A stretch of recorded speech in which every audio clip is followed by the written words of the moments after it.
প্রিয় কোনো সমন্বয়ক এসে গালি দিল, আমি তো তাদের মতো আর গায়ে হাত তুলতে পারি না, আমি তাদের মতো ধাক্কাধাক্কি করে তাদেরকে আহত করার চেষ্টা করতে পারি না। আমার সেটুকু শিক্ষা আছে।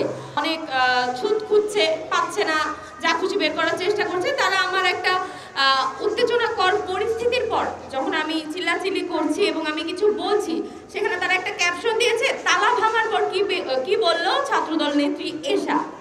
আসল ঘটনা কি তাই ছিল? তারা আমার রিয়াকশনের ভিডিও দিয়েছে, প্রোটেকশন করতে তো আসেইনি, কিন্তু তখন আমাকে যে তাদেরই প্রিয় কোনো সমন্বয়ক এসে গালি দিল, তুই তুকারি বলে আমার চোখে চোখ রেখে আমাকে গালি দিল।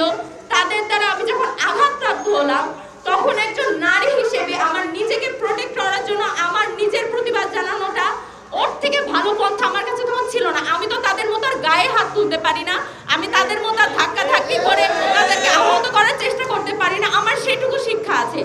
আমি শুধু আমার কথা দ্বারা আমার যে প্রতিবাদটুকু জানানো দরকার আমি সেটুকু জানিয়েছি। এই প্রশাসন যদি সেটুকু আমাকে দিতে পারতো, তাহলে আমার হয়তো এইভাবে চিল্লিয়ে এইভাবে নিজের প্রতিবাদ আঘাত পাওয়ার পর প্রতিবাদ জানানোর জন্য অপেক্ষা করতে হতো না। এবং তারপরেও সেটা নিয়েও মিডিয়া ট্রায়ালের যে চেষ্টা করা হচ্ছে, আসলে কি সাইবার সেল গঠনের যে কমিটি হয়েছে সেটা কি কার্যক্রম শুরু করেছে?